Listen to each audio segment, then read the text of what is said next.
If your organization decides to get ISO 27001 certified and you're going through it for the first time, expect it to be a long process. Depending on the scope of your ISMS and how well prepared you are, the certification process can take many weeks to several months. Also, don't expect to pass the certification on your first try. It's possible to have a fully compliant ISMS the first time you go for the certification, especially if you have an ISO 27001 expert on staff or hire a qualified consultant. But I wouldn't count on it because there are too many requirements you need to get just right. The first time I tried to get my company ISO 27001 certified, we didn't pass. The certification body we hired found some minor and major nonconformities. Nonconformities are deviations from the ISO 27001 standard.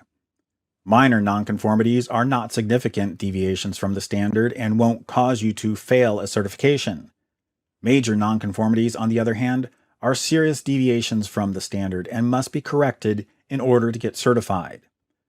We corrected both the major and minor nonconformities and were able to get certified, but it cost us extra time and money to get it done. It would be wise to factor in the possibility of not getting certified the first time into your overall plan.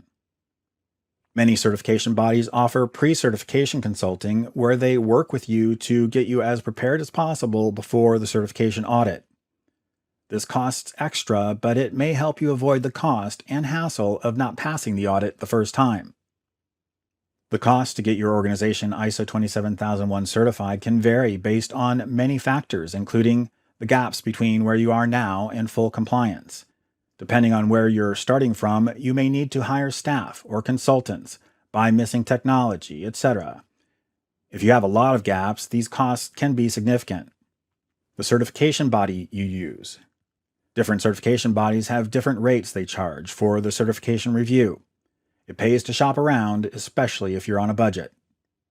The number of employees in your organization. This is a common way that certification bodies judge how much work the reviews will be for them. The physical and logical scope of your ISMS. The scope you define for your ISMS could be just a single network in one location, all the way to a major company with networks all around the world. The larger the scope, the higher the cost. And how quickly you want the certification. Faster usually means more expensive. Maintaining compliance also comes with costs that you should keep in mind. When you get your ISO 27001 certification, it's good for 3 years, but that comes with a catch. You still need to get audited every year. The good news is the audits in years 2 and 3 are called surveillance reviews, and they only cover parts of the ISO 27001 standard just to make sure you're still in compliance. These audits are smaller and less expensive than the full certification audit in year 1. You can still fail surveillance audits though, so make sure you're following ISO 27001 requirements if you want to stay certified. Also, every year you'll need to conduct an internal audit of your ISMS. I cover this in more detail in another video, but the rule for this internal audit is it can't be done by anyone who implements the controls. So unless your organization has its own internal audit department, you should plan on hiring an outside consulting or auditing firm to conduct the audit of your ISMS. If you do that, it will be another cost associated with maintaining compliance.